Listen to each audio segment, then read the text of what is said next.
চৰাইদেউৰ এজন পকা মিস্ত্ৰীৰ আৰু যোগালীৰ গীত মুকলি চন্দ্ৰমা শীৰ্ষক গীতটিত কণ্ঠদান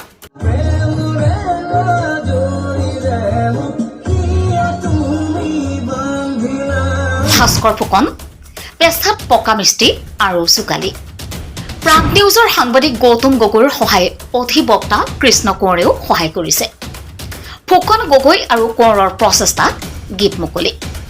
ভাস্কৰ ফুকনৰ ঘৰ চৰাইদেউৰ হাপিখাতে শিৱসাগৰৰ পৰা ফাৰহান লস্কৰৰ ৰিপৰ্ট টাইমছ অসম 24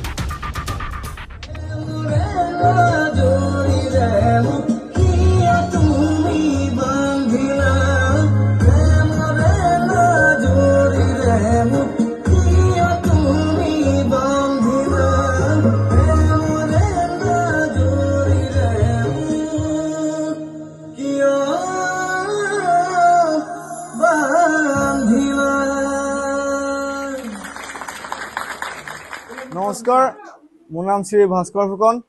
আৰু মোৰ জীৱনৰ প্ৰথমটো গীত চন্দ্ৰমা আজি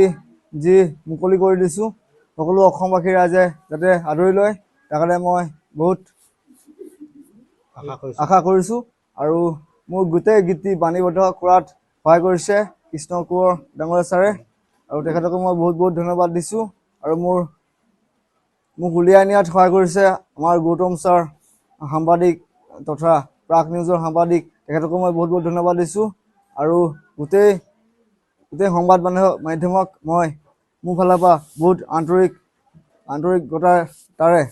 মই ধন্যবাদ জনাইছোঁ। বিমল বৰাই তোমাক এখন গীটাৰ উপহাৰ দিছিলে তেখেতকো কিবা ক'বা নেকি? তেখেতে মোক প্ৰথম উৎসাহটো দিছিলে তাৰ কাৰণে মই তেখেতকো বহুত বহুত ধন্যবাদ দিছোঁ আৰু তেখেতে কি উপহাৰ দিছিলে তোমাক? গীটাৰ এখন প্ৰদান কৰিছিলে হয় ঘৰলৈ আহি অকণমান গাই দিয়া গীতটো অলপ অকণমান গাই দিয়া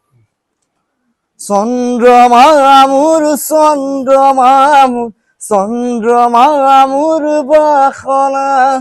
প্ৰেমৰে নাজৰিৰে মোক কিয় তুমি বান্ধিলা চন্দ্ৰমা মোৰ বাসনা প্ৰেমৰে নাজৰিৰে মোক কিয় তুমি বান্ধিলা। Thank U.